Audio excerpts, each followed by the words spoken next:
Hey there, everybody. Welcome to our review of Succession Season 3, Episode 8. I am very sad. I am sad enough to be just floating along on one of those, what do we call those, like aqua couches or whatever that Yeah, little pool floaty rafts. Kindle. Kindle. It's such a beautiful place. You're on something that looks like you got it at like $2 at Kmart. Listen, if you're in a depression, you're in depression. This show really has done a very Yeah. good job showing the different ways that all of the kids have dealt with their mother and father's neglect. I mean, Kendall deals and battles with depression. We've seen it over the seasons. Roman deals with it with intimacy issues with everyone. We've seen Shiv just be cruel, just cruel. And Connor, he's just checked out. Like they've all dealt with it very differently, all being raised by the same parents. This entire episode is just like a 1 hour plus, I guess, submission as to why all these people should be in therapy. Like, this was so dark, really intense at times, really, really good. It feels like we say this all the time, but I think this is one of the best episodes of the whole season. Yeah, Kendall's birthday party, it was really, really good. But this episode, oh my God, 10 Uh, out of 10. Okay, we are going to take you into all of the top moments, including Roman having a bit of a showcase for his member of the board, which is what I am going to be calling it in fear of Mm-hmm. demonetization. Mm-hmm. So be sure to hit that subscribe button because we are here every week talking about Succession, including, of course, the upcoming finale. Brace yourself for that. Oh, I am worried about this finale when it comes to Jerry. So let's talk about my boy Roman here and his nonsense. So, throughout this episode, he's been very, very jealous and upset that Jerry has a man. His name is Lori, and she has told him to stop sending pictures of his eggplant to her, to just stop it Yeah. all. He has not really listened. He is still doing his back and forth with her with the flirting as much as he can. There's something there for Roman that he's really holding on to, Yeah. where he has, as I said, severe intimacy issues, but there's something with Jerry where he feels somewhat comfortable to be with her in the way that he's able to.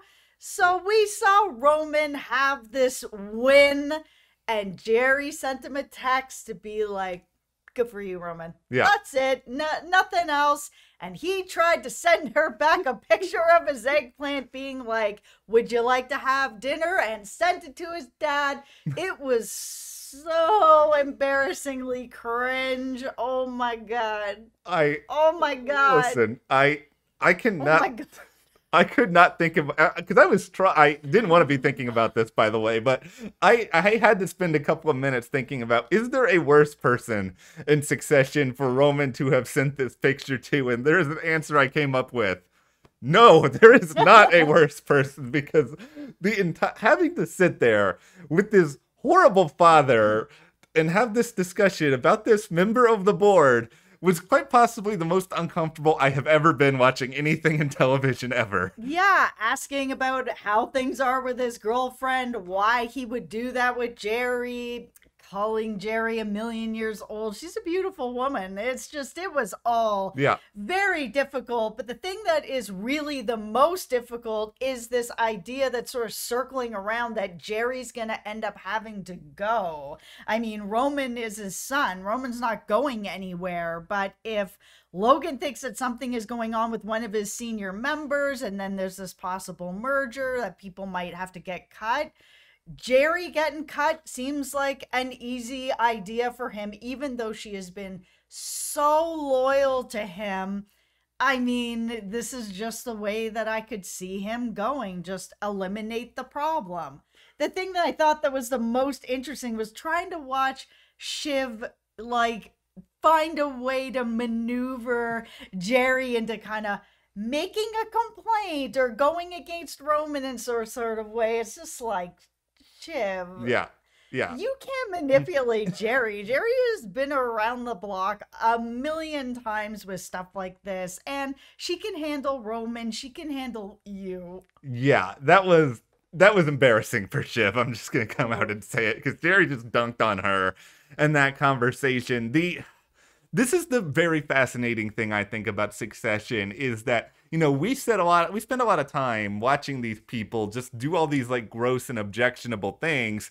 Succession in this episode basically flipped that around, I think, on all of us because we have all kind of the collective viewing public have had so much fun this season being like, look at the Roman and Jerry relationship. And now they're basically like, well, look at this now. Now Jerry is going to be fired because of Roman's own actions. And now I'm sitting here feeling kind of gross because now I'm like, I had so much fun with this. And now Jerry's going to lose her job because Roman decided to, bust a photo. By the way, in the middle of a board meeting, while there were also a lot of people like coming and going from the room. That is the least shocking thing about this episode is that Roman decided to take this picture right then and there. That is completely up his alley. What I do like about this show is that this show does have a cast of people who are just like, these characters are so unlikable. Yeah. But they always find a way to make me feel bad for them. Like the last episode with Roman.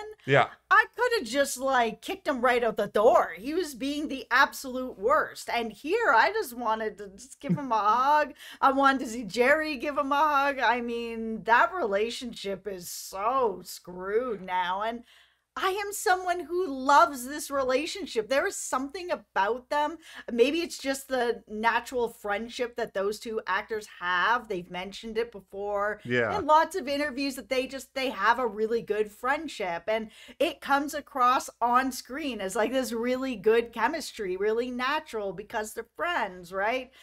Oh my God, it's all going to get ruined over one missed picture. This is a lesson to everybody out there. Do not send pictures of that unsolicited. Nobody wants to see it. Jerry is correct. It is true.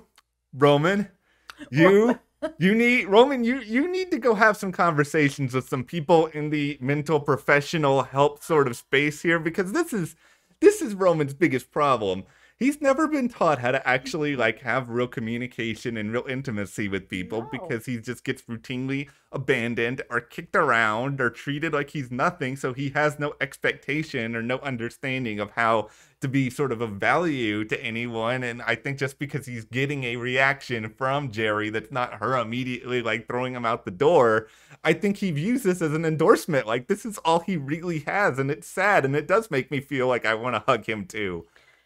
Another person I really want to hug is Tom. Oh. Okay, we gotta talk about this relationship with Shiv. I mean, this marriage has been just really toxic ever since we first sort of met these two. There is a real imbalance in this relationship where she has all the power. She does not felt like she really loves him. She doesn't feel like she respects him. It feels like this season she's really been kind of just like, when are you going to jail? Let's just, make this happen so I can kind of move on to some other things. The open marriage, like it is just a lot. And I'm not saying that Tom is any kind of angel because we all remember his bachelor party. He is not an angel either. However, this conversation that they had right before they were like, let's have a baby. Let's talk about having a baby. Also, I don't love you. It was just like, oh my God, it was so miserable. And the next day, the conversation did not get any better. Oh. He's giving it out to be like, listen, if we're going to freeze embryos and I die, I want you to still have our babies. Would you want the same? Let me get back to you. Yeah. Oh, Tom. Here's the thing, Tom, and there's a virtual hug for you, buddy, because this is the thing. I think Tom has some element of good within him, but I think Tom's like, one of Tom's driving forces here is I think he's desperate. Like he wants to be heard, he wants to be loved, he wants to be seen. And I think even with that their little round of bedroom games, shall we call it, I think he was so wanting Shiv to be sort of comfortable and happy in that moment that, she asked him, what would he like to say? He's just like, well, what would you like to say? I'm going to defer this to you to give you this sort of happiness. And then she just like kicks the guy right into a pit with, I think these insecurities that he's already felt and worried about. Oh, that whole, I don't love you, but you'll love me anyway sort of thing it was very truthful and very sad. It was just, I felt so bad for him because it is true. He really loves her and wants to be with her and wants her love. And her explanation next day was kind of like, that there's, I love you in a way kind of thing. It's just like, I know why he doesn't leave. I mean, he does love her. And I think that he thinks he's getting just enough to be able to kind of stay. And, of course, there's also the lifestyle and the prenup and all that sort of stuff. But really, I think when it boils down to is just that he does love her. And if he can't get all of her love, but he can get something, then it's enough for him. And it is sad. This is how sad it is. I think it is time to push the alarm here, because for most of the season, I have been here saying that I want to see Tom just betray everybody and go off with Kendall. Not only do I need Tom to do this now, because even his own wife's treating him horribly at this point, I need him to go find Kendall on his floaty, like carry him out of the pool, resuscitate Kendall, and these guys need to do something together at this point. Tom, you may be our only hope. I don't know if Kendall has it in him anymore. Oh yeah, let's talk about Kendall. So Kendall, after his too much birthday that he had last week, way too much birthday, he has really thought about things and he's decided that he wants to take Logan's offer to buy him out. And now, of course, during this really weird dinner where he thinks that Kendall's trying to poison him and would actually poison his own grandson by getting him to try his dinner was so dark. Yeah, I'm laughing because it's so dark. I'm uncomfortable with this. Yeah. It was so weird. Anyways, we're in this situation now where Kendall is ready to take the offer and Logan's now kind of like, I don't know. I may want to keep you around because that is what Logan likes to do. He likes to keep his children around where he can kind of pick and choose the moments that he gives a little bit of hope and then he just kicks them all around. Yeah. And he doesn't want to give away money. He wants to have a lot of his power. And this scene between Kendall and Logan has to be one of the best scenes of the season. It was so unbelievably hard to watch that, yes, you do sort of have to laugh to deal with some of the awkwardness of it, including, we had a little bit of an exchange of I love you or whatnot, but we also had a lot of, Dad, I am a better person than you, which, by the way, I think there's nothing that everyone sort of collectively hates in life, more than someone being like, I'm better than you. Yeah, I'm better than you, or like, I'm one of the good guys, you're one of the bad guys. There's never a time when this happens and the person on the receiving end does not want to like get up and like pour a bucket of water on the other person. Like Kendall was so unbelievably pompous in all of this, and that's what makes him such a conflicted character, because there are moments I feel so bad for him, but then there's other moments he is just such a big bleep, and I can't even begin to describe it. It's interesting too that Kendall would say something like that because he knows he killed somebody and then had his dad cover it up, which is what Logan brings to the table on this, to kind of be like, are you kidding me with this? I'm an evil, horrible person. Yeah, I've done my things, but I haven't killed anybody. Like, you killed somebody for what? A little bit of drugs, and you're gonna sit across the table from me and be like, I'm better than you? Get out of here. And it's true, and it does give Kendall something to think about, where we did see him at the end of this episode floating around thinking about what he's done, and it's really true. I think the picture I have in my head of all of this is that Logan is the wolf in Wolf's Clothing. Like, you see a wolf, it's a wolf. You don't have to worry about it. You just say, oh, there's a wolf. He's wearing his own clothes. Yeah, so you just walk away from that. And then you have Kendall, who is, the wolf in the sheep's clothing. And I think he wants to be like, I'm a sheep, guys. Come hang out with me. We'll make some wool sweaters or anything else. And then that other switch pulls and he like bites your leg off. And I think because Kendall does not actually know what sort of animal he really is until he figures that out, he's just going to continue to have this problem.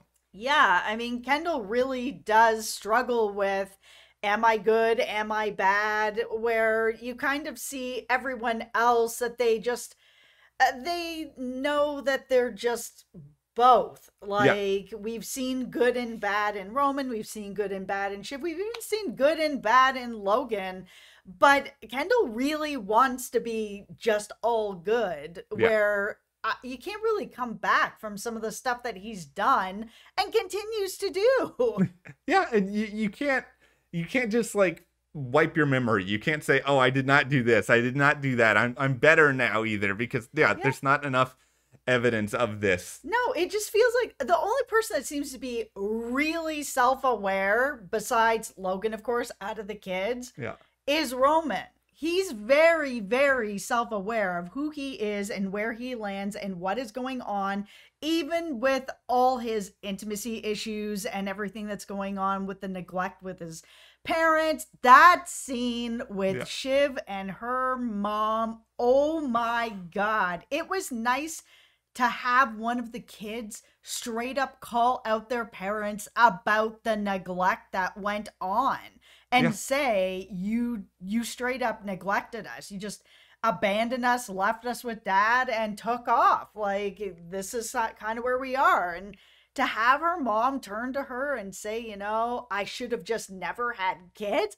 Who says that? Yeah. Who says that to their children? And be like, I should have never had you.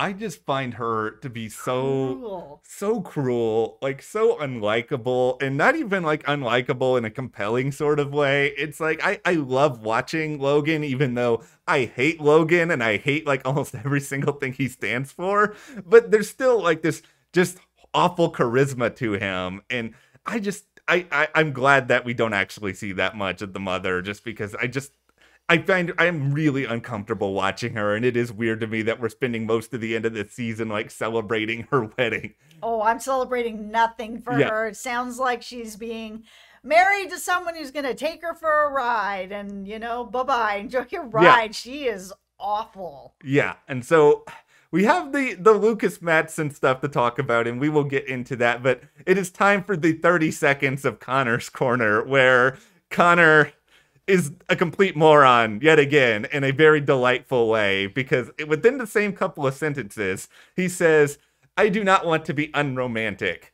And then, Connor, 10 seconds later, "Will you make me the most bulletproof candidate in the world?" while he is also proposing to Willa. What a surprise, Connor, that she wants to think about it, because you idiot, you do not know how to plan anything romantic. And then you say to her the next day, "I don't want to be unromantic," and continuing to ask you about the question. What is wrong with you? Everything is wrong with Connor, which is why she needs to think about it. Listen, there's a part of me that gets mad at the writers for not giving Connor more to do, but then there's also a part of me where it's like, I will take 10 seconds of Connor delivering 10 out of 10 material as opposed to like 20 minutes of him delivering like 5 out of 10 material. Listen, I can take Connor in small doses. It's kind of like Greg for me. Greg, I need to take in small doses unless he has something to do, where he hasn't really had a ton to do this season, like a really solid storyline. But Connor, I can't. How dare you? No, small doses is fine. Connor, I will No. produce your spin-off show. Let's do it. Oh, No, dear. okay, all right. Lucas Madsen, everybody.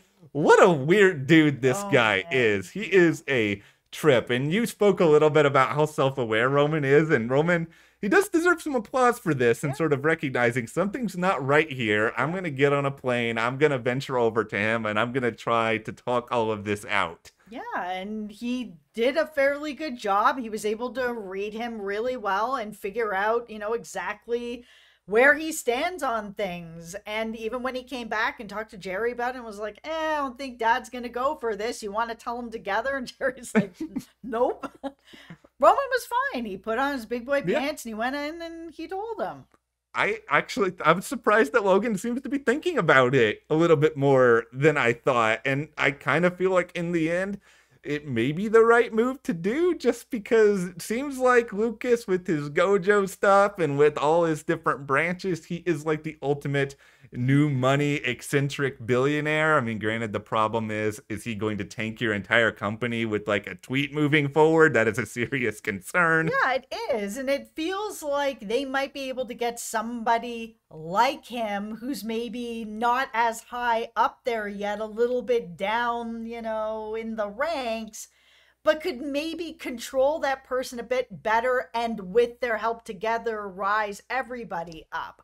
Like, he can't be the only game in town. No, there have to be other less eccentric tech people out there. Or even at this point, I think you guys should just go back to the island with Josh and go wander around with all the layers and have Logan nearly passing out and all of that. But okay, well, we have the finale next week. I'm going to unleash the ultimate hot take prediction here that I have somewhere within my soul. R.I.P. Kendall Roy. I think there's a chance Kendall's gonna die in the finale. I don't know why. I have a feeling that something big is gonna happen. I don't think he's going to die, but I could see something where he does take an attempt on his life, and that might be something that kind of wakes the family up. Not necessarily Logan, but his siblings. Because, I mean, deep down, they all do care about each other. I mean, we've seen it when, the chips are really down. But I could see Kendall really struggling with this depression in a way that's going to be pretty serious. But I don't think he's going to die. But I think that Jerry's going to get fired. I'm really, really worried that we are going to lose her in this finale. I think there's a really, really good chance. I think in the end, and I certainly don't want Jerry to be fired. Let's throw that out there. But like, I think the show does need to do some sort of like big paradigm shifting sort of change, because we have kind of, for all the great episodes, there hasn't really been that much that has shifted, I think, significantly as of late. Well, what I'm worried about going into the next season is that, we've already sort of seen Kendall in the spotlight with Logan, and we've seen Shiv in the spotlight with Logan, and now we've seen Roman there, that the next person is going to be Connor. I mean, he's kind of running out of kids here. All right, Connor, this is your moment. Get on your giant coat and head on into the building. Yeah, because it's sort of like, okay, where does the show go from here? He's already jerked his kids around. All of them have had that moment in the spotlight and have all got kicked out of it. Well, to be fair, Roman has kicked himself out of it with that picture. But, Roman. Okay, well. Roman. Let us know in the comments, what did you think about this episode? Also, did we really need to see the photographic evidence of this? And what do you think is going to happen in the finale? Share in the comments, give us a like, subscribe for more, and we will see you here next time.